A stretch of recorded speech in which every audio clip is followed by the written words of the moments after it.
محمد وآل محمد. رحم الله عنه.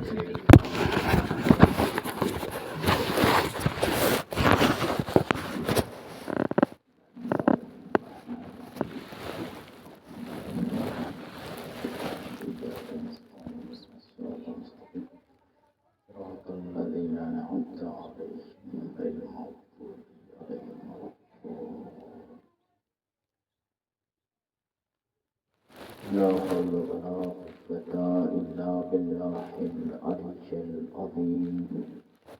أعوذ بالله من الشيطان الرجيم. بسم الله الرحمن الرحيم. رب اشرح لي صدري ويسر لي أمري واحلل عقدة من لساني يفقهوا قولي. الحمد لله الذي هدانا لهذا وما كنا لنهتدي لولا أن هدانا الله. قد جاءت رسل ربنا بالحق مولانا مولى الثقلين جد الحسن والحسين أبو القاسم محمد. اللهم صل على محمد وآل محمد وأهل بيته الطيبين الطاهرين المعصومين المظلومين. ولعنة الله على القوم الظالمين. أما بعد فقد قال الله تبارك وتعالى في قرآن مجيد. بسم الله الرحمن الرحيم. ومن كان يرجو لقاء ربه فليعمل عملا صالحا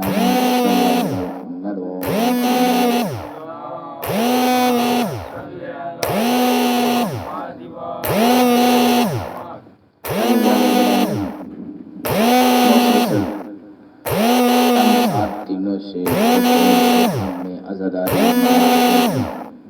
فرش عذاب بچھا رہے ہیں، عشق غم بہا رہے ہیں. پروردگارا آج محرم کی 8ویں شب ہے. جتنی بھی عزاداریاں کی ہیں پروردگارا ہماری عزاداری کو قبول فرما. پروردگارا توفیق دے کہ آنے والے وقت میں ہم زیادہ سے زیادہ فرش عذاب بچھا سکیں. عزیزان گرامی، اللہ تعالیٰ قرآن مجید میں ارشاد فرما رہا ہے کہ تم میں سے کسی کو اگر یہ احساس ہے کہ اس کو پروردگار عالم سے ملاقات کرنی ہے تو بس اسے چاہیے کہ عمل صالح بجا لائے. کیا جس کو بھی یہ احساس ہے کہ اللہ سے ملاقات کرنی ہے تو اس کو چاہیے کہ عمل صالح بجا لائے. تقریباً ہم نے 12 چیزیں بتا چکی ہیں کہ کن کن چیزوں سے اللہ سے قریب ہویا جاتا ہے اور کن کن چیزوں سے اللہ سے دور ہویا جاتا ہے. غور کیا اپنے عزیزان گرامی. اب آئیے 13ویں چیز جس کو ہم انجام دیں گے تو اللہ سے ہم دور ہو جائیں گے، اور انجام نہیں دیں گے تو ہم اللہ سے قریب ہو جائیں گے. ایک اور صلوات و محمد کا چارج ختم.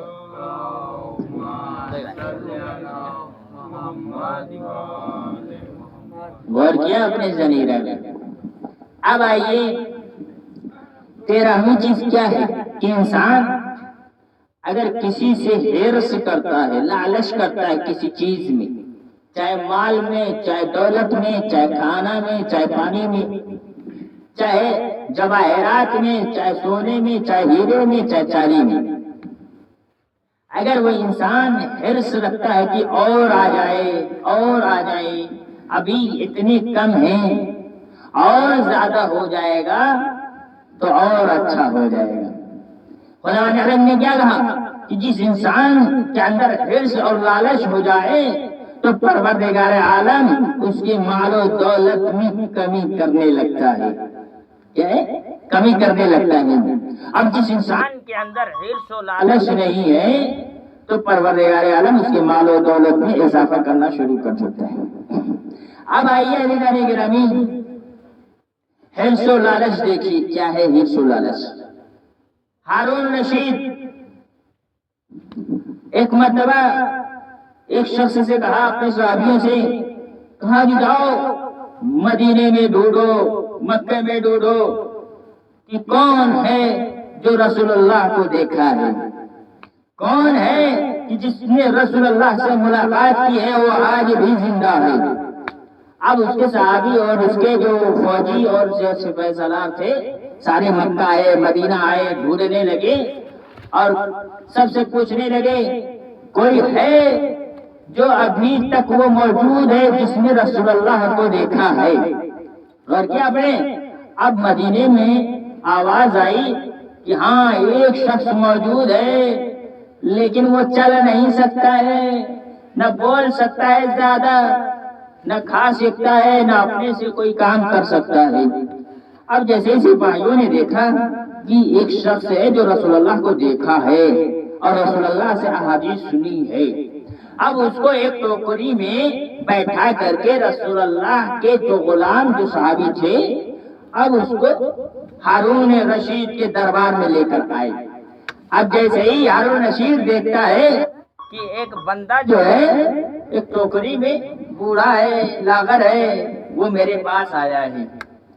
اب ہارون رشید نے کہا کہ مجھے رسول اللہ کی دو ایسی باتیں بتاؤ جس سے میں خوش ہو جاؤں اور میں تمہیں انعامات سے نوازوں گا۔ غور کیا اپنے ذہن رہی۔ اب اس بوڑھے شخص نے کیا کہا کہ اے ہارون رشید، جب میں مدینے میں تھا تو رسول اللہ نے دو باتیں مجھے بتائی تھی۔ وہ بات یہ ہے کہ انسان جب بوڑھا ہو جاتا ہے تو اس کے اندر سے لالچ اور حرص بڑھتی جا رہی ہے۔ جیسے جیسے عمر بڑھتی ہے لالچ اور حرص جو ہے اور بڑھتا جاتا ہے اور بوڑھا ہوتا ہے تو پھر اس کے بعد وہ انسان سوچتا ہے کہ میرے پاس ایک گھر ہے تو دو گھر اور ہو جائیں، تین گھر ہے تو تین گھر اور ہو جائیں۔ اب جیسے ہی دو باتیں سنی تو رسول اللہ سے اب غور کیجیے، ہارون رشید نے کہا کہ اچھا یہ بات ہے کہ حرص جیسے انسان بڑا ہوتا ہے اس کے اندر اور پیدا ہوتا ہے، لالچ اور پیدا ہوتا ہے۔ تو اب جیسے ہی یہ سنا کہ یہ تو بڑی اچھی بات ہے تو حکم آیا کہ اس کو 200 اشرفیاں دی جائیں، 400 اشرفیاں دی جائیں۔ اب جیسے ہی اس کو ٹوکری میں بیٹھا ہوا بوڑھا شخص جیسے ہی دیکھا مال و جواہرات اتنی بڑی رقم اب لے کر چلے، اور جیسے ہی باہر آیا دربار کے تو اس نے کہا چلے ذرا ٹھہرو، مجھے بادشاہ سے کچھ گفتگو کرنی ہے، کچھ باتیں کرنی ہے۔ اب جیسے پھر لے کر آئے کہاں پہ؟ ہارون رشید کے دربار میں۔ اور پھر ہارون نے پوچھا بھائی کیا بات ہے، پھر کیوں؟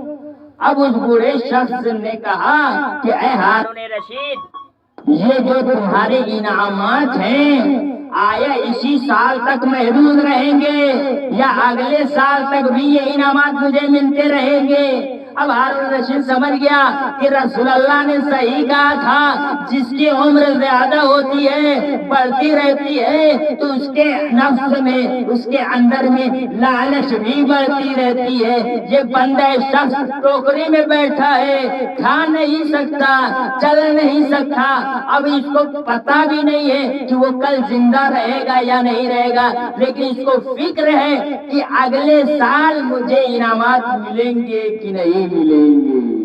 پھر کہا کہ تم نے سچ کہا تھا کہ رسول اللہ نے کہ جو بڑھاپے میں بھی انسان ہو جاتا ہے تو اس کے اندر حرص و لالچ بڑھتی چلی جاتی ہے، بڑھتی چلی جاتی ہے۔ ایک صلوات محمد و آل محمد پہ۔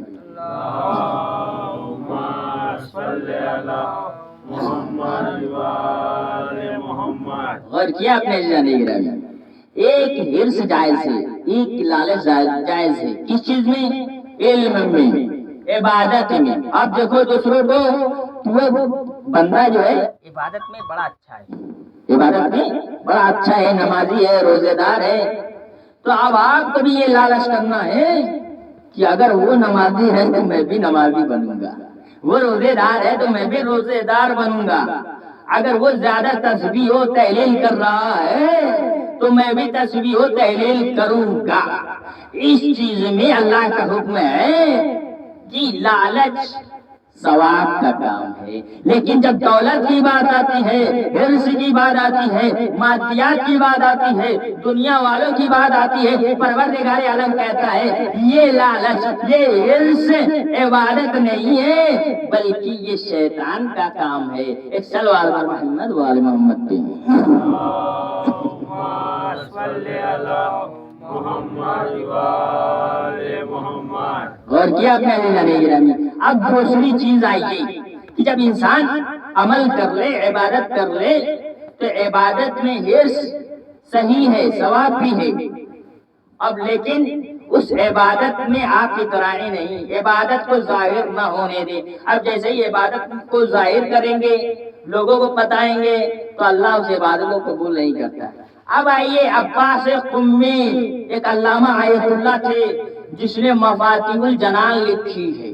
آج گھروں میں بھی ہر جگہ، ضلعوں میں، شہروں میں، پوری دنیا میں جہاں جہاں شیعہ مسلمان رہتے ہیں ان کے گھروں میں یا تو مسجد میں یا مدرسے میں ان کی لکھی ہوئی مفاتیح الجنان موجود تھی، لیکن ان کی سادگی دیکھیے، ان کی عبادت کرنے کا طریقہ دیکھیے۔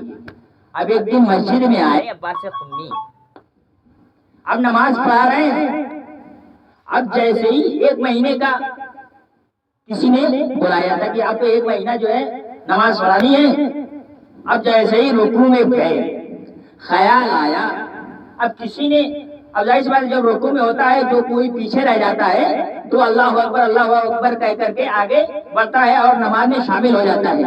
اب جیسے ہی عباس قمی رکوع میں گئے، کسی نے کہا دور سے اللہ اکبر، رک جائیے۔ اب جناب قمی کے ذہن میں یہ خیال آیا، اتنی دور سے اللہ اکبر کہہ رہا ہے کوئی، یا اللہ کہہ رہا ہے، میں اتنا بڑا عالم ہو گیا ہوں کہ میرے پیچھے اتنی زیادہ نماز پڑھنے والے ہیں۔ اب جیسے ہی یہ خیال آیا اور پھر اس کے بعد دوسرا خیال اور آیا اللہ کی طرف سے، اے عباس قمی، تو اپنے علم پہ اتنا غرور مت کر، تو جو نماز پڑھ رہا ہے تو اس نماز کو خالص رکھ، اگر تو خالص نہیں رکھے گا تو تیری نماز اور تیرے ایمان اور تیرے جذبے ختم ہو جائیں گے۔ اب جیسے ہی یہ دونوں خیالات آئے تو عباس قمی نے وہیں پہ نماز چھوڑ دی اور کہا کہ اب میں نماز نہیں پڑھوں گا، کیونکہ میں نماز پڑھانے کے قابل نہیں ہوں، کیونکہ میرے دل میں یہ خیال آیا کہ میرے پیچھے اتنے زیادہ نماز پڑھنے والے ہیں، تو جب تک میں اس وقت تک نماز نہیں پڑھاؤں گا جب میرے نماز میں یہ خیالات نہیں آئیں گے۔ عزیزان علیزان گرامی سنیے، اور پھر اس کے بعد آئیے اتنی خالص کی نماز چھوڑ دیا۔ اب آئے ایک مولانا ان کے گھر میں تقریر کر رہے تھے، بہت دھاڑ کی تقریر کر رہے تھے، منبر ہلا دیا۔ ان کے والد نے سوچا اور کیا، کاش کہ میرا بچہ بھی اسی طریقے سے مجلس پڑھتا۔ کیا ہے؟ اسی طریقے سے مجلس پڑھتا۔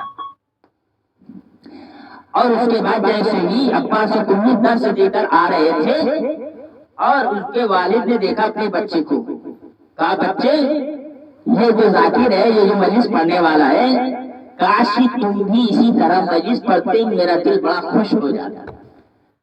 اب علیہ گرامی عباس قمی نے جیسے ہی یہ کہا کہ جس کتاب سے وہ ذاکر مجلس پڑھ رہا تھا، منازل آخرت، وہ کتاب کا مالک، اس کتاب کا رائٹر میں ہوں۔ اب جیسی زبان پہ آئے زبان بند کر دیا، کہا اگر یہ ظاہر ہو جائے کہ میری کتاب سے وہ ذاکر بڑھ بڑھ کر اچھل کر مجلس پڑھ رہا ہے، لوگ نام و روشن کر رہے ہیں، شہرت کر رہے ہیں، واہ واہ کر رہے ہیں، تو اپنے والد کے سامنے ظاہر نہیں کیا، کہ میری وجہ وجہ سے یہ مجلس پڑھ پڑھ رہا ہے، میں نے جو کتاب لکھی ہے اس کی وجہ سے یہ مجلس پڑھ رہا ہے، اپنی شہرت کو چھپایا۔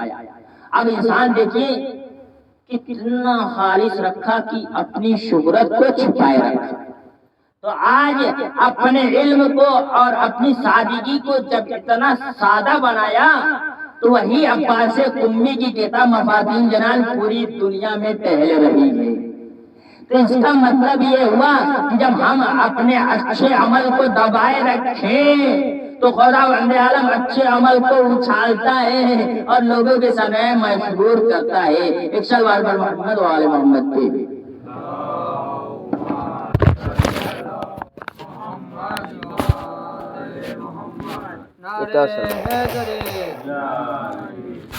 بس ہنستا نہیں کریں گے، 15 منٹ ہو گئے، 20 منٹ کا وعدہ ہے۔ اللہ تعالیٰ نے معلوم کربلا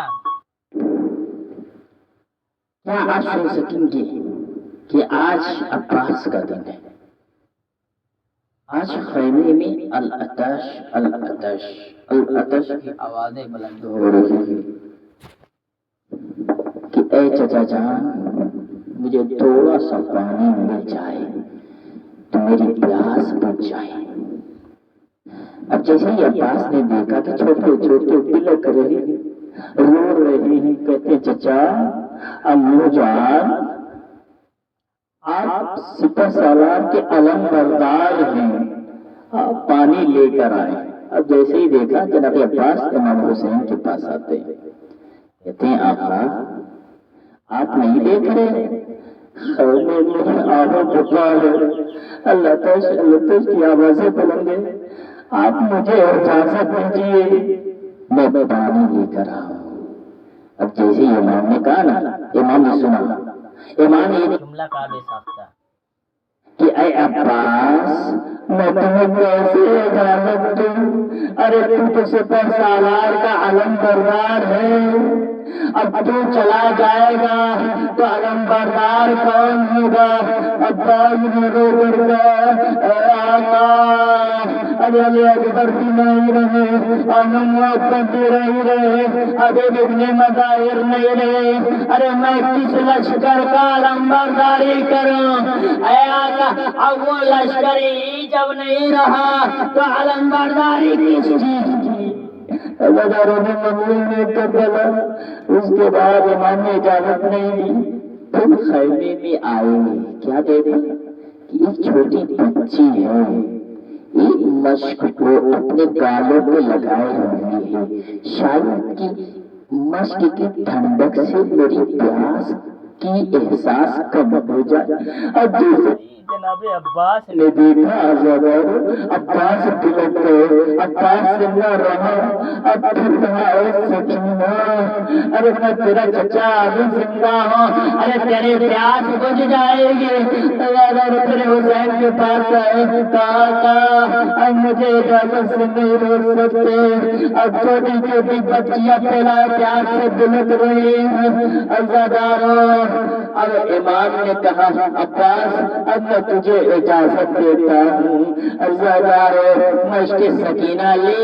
اب مشق سکینہ جیسے لے جناب زینب خیمے میں آتے ہیں، کہتے ہیں اے زینب مجھے آپ اجازت دیجیے۔ عزاداروں زینب ایک پلٹ کر جملہ کہتی ہیں اے بھیا عباس جب میں بابا کے سامنے پہ بیٹھی تھی تو میرے کندھوں سے میری رضا نیچے گر گئی تھی، میرے بابا نے میرے بازو پر چوم کر کہا تھا اے بیٹی زینب ارے ایک دن تیرے بازو میں رسن باندھی جائے گی۔ اے بھیا عباس مجھے لگتا ہے کہ وہ وقت آ گیا ہے۔ ارے زینب سوچتی تھی ارے جس کے 18 بھائی ارے اس کے میرے بازو میں وزن کیسے بن سکتا ہے؟ ارے مجھے ایسا لگتا ہے کہ ارے بھیا حسین اور عباس کے علاوہ کوئی نہ رہا، اب آپ بھی چلے جائیں گے۔ تو مجھے ایسا لگتا ہے کہ وہ وقت قریب آ رہا ہے کہ میرے بازو میں رسولبا بھی جائیں گے۔ عزادارو عباس مسجد سکینہ لے کر خیمے میں سے باہر آئے، فرات کی طرف جانے لگے۔ اب جیسے ہی فرات کی جانب جانے لگے کہ سرزار حکم دیتا ہے کہ ارے عباس کو مار ڈالو۔ ارے دیکھو عباس خیمے میں پانی نہ پہنچا سکے۔ عزادارو اور جیسے ساری فوجیں اکٹھا ہوئی، عباس نے تو فوجوں کو تقسیم کر دیا، مار ڈالا۔ ارے فوجوں کو چیرتے ہوئے فرات پہ پہنچے۔ اب جیسے ہی فرات پہ پہنچے، عزادارو سلجنا سے اترتے ہیں، اپنے دونوں ہاتھوں میں پانی کو لیتے ہیں۔ اب کیا دیکھتے ہیں؟ چھوٹے چھوٹے بچوں کی تصویریں نظر آنے لگتی ہیں۔ کہتے ہیں اے بچوں، اگر تم پیاسے ہو، تیرے بنا میں کیسے عباس پانی پی سکتا ہوں؟ پانی کو فرات میں پھینک دیا، مشق سکینہ کو بھرا، سلجنا پہ سوار ہوئے خیمے کی طرف آنے لگے۔ پھر آواز دی، اے فوج عسکریہ، ارے دیکھو عباس خیمے میں پانی نہ لے جا سکے، چاروں طرف سے حملہ کرو۔ عزادارو چاروں طرف سے عباس پہ حملہ شروع ہونے لگا۔ اور ایک مرتبہ ایک وقت وہ بھی آیا جب عباس کا دایاں بازو تلوار سے قلم کر دیا گیا۔ عباس نے مشق سکینہ کو بائیں ہاتھ میں لیا۔ ایک وقت وہ بھی آیا جب بایاں ہاتھ بھی تلوار سے قلم کر دیا گیا۔ عباس نے مشق سکینہ کو دانتوں سے سنبھالا، ارے کسی صورت میں خیمے میں پانی پہنچ گیا۔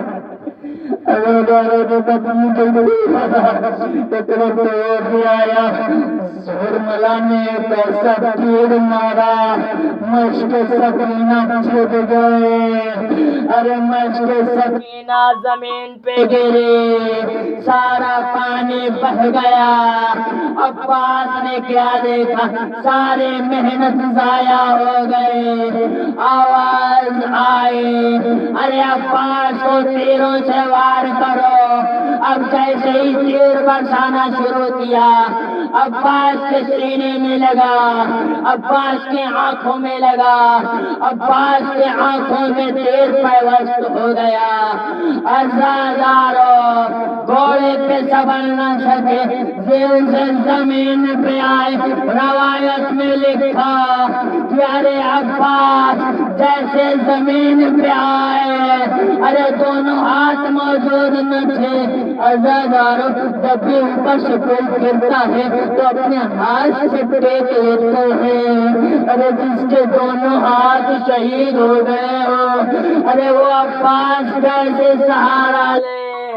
اب روایت میں لکھا جیسے زمین پہ گرے نا، عباس کے سر پہ جو گرز لگا تھا وہ گرز آر پار ہو جاتا ہے، فریاد کرنے لگتے ہیں السلام علیکم یا آقا، اے میرے آقا میرا سلام قبول کیجیے۔ حسین دوڑتے دوڑتے عباس کے قریب آتے ہیں، کہتے ہیں بھیا عباس تجھے کیا ہو گیا ہے؟ عباس کو اپنے زانوں پہ بٹھاتے ہیں، کہتے عباس کچھ وصیت ہو تو بتاؤ۔ کہا اے میرے آقا میری ایک ہی وصیت ہے کہ میرے لاشوں کو خیمے میں نہ لے جانا، میں نے بچوں سے وعدہ کیا تھا۔ ارے تیرا چچا پانی لینے جا رہا ہے، گھبرانا نہیں، پانی ضرور لے کر آئے گا۔